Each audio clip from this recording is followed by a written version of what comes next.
سوال اس کو دہرا چکے ہیں 2 دفعہ، جرابوں پر مسح کرنے والا۔ اس پر بعض حضرات نے بہت زیادہ اشکال کیے، اعتراض بھی کیے، سوالات بھیجے، بلکہ بعضوں نے تحقیق بھیج دی۔ ہمارے بلوچستان کے ایک ساتھی ہیں، انہوں نے تو لمبے چوڑے فتوے بھیج دیے کہ جناب یہ جرابوں پر مسح جائز ہے۔ یاد رکھیے گا، میں نے پہلے بھی گزارش کی تھی کہ ہم نہ لڑتے ہیں، نہ ہم مخالفت کرتے ہیں کسی کی، نہ ہم مقابلہ کرتے ہیں۔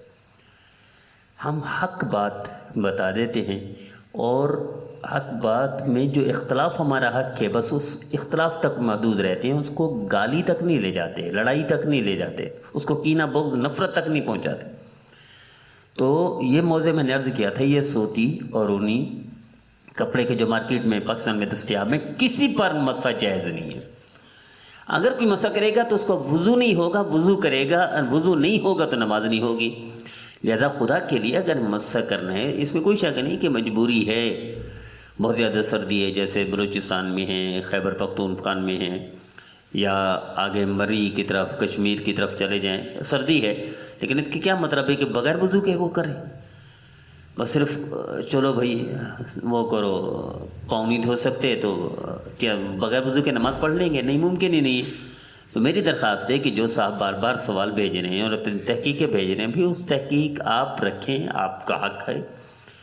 ہم لڑتے نہیں ہیں، لیکن ہم فتویٰ نہیں دے سکتے کہ اس پر مسح جائز ہے اور وضو کے بغیر ہم نماز پڑھنے کا فتویٰ دے دیں، ایسے ہی جیسے وضو کے بغیر نماز پڑھنے کا فتویٰ دے دیں، جو کہ ممکن ہی نہیں ہے ہمارے لیے۔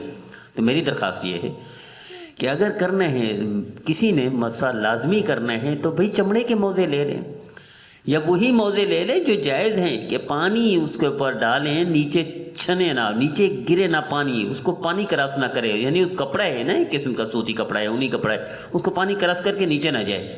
اگر اس طرح کا کپڑا مل سکتا ہے تو مسح کریں، اور نہیں مل سکتا تو چمڑے کے موزے لے لیں لازمی۔ اور پھر بعض ایک ساتھی نے کل وہ کیا کہ جناب ہم نیچے کپڑا پہنتے ہیں جرابوں کا، اوپر ہم چمڑے کے جوتے پہن لیتے ہیں، اس پر ہم مسح کرتے ہیں۔ میں نے کہا پھر بھی ناجائز ہے۔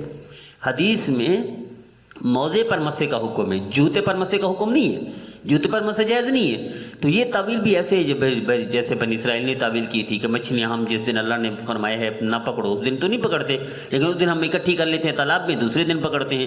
تو میرے عزیزو، کیا اللہ کے ساتھ نعوذ باللہ کوئی فنکاری کر سکتا ہے؟ کیا اللہ کے ساتھ کوئی مکر کر سکتا ہے؟ کیا اللہ کے ساتھ کوئی اس طرح کی فنکاریاں کرنا کہ چل جائیں گی فنکاریاں؟ دنیا میں آپ دھوکہ دے سکتے ہیں لوگوں کو، سادہ لوگوں کو، بیچارے لا علم لوگوں کو، کم فہم کم علم لوگوں کو، جن کا مطالعہ نہیں ہے۔ اللہ کے ساتھ ایسا نہیں کریں، خدا کے لیے مسلمانوں کے ساتھ ایسا نہ کریں۔ تو قطعاً مسح جائز نہیں ہے۔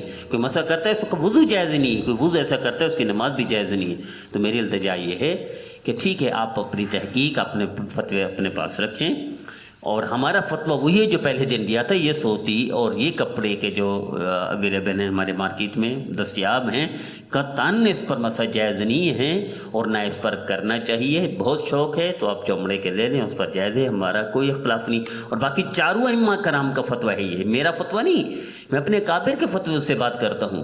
چاروں ائمہ کرام کا، امام مالک رحمہ اللہ، امام شافعی رحمۃ اللہ، امام احمد بن حنبل رحمہ اللہ، امام ابو حنیفہ رحمہ اللہ، کہ اس کپڑے اور سوتی اور اونی کپڑے کے موضع پر قطعاً مسح جائز نہیں ہے۔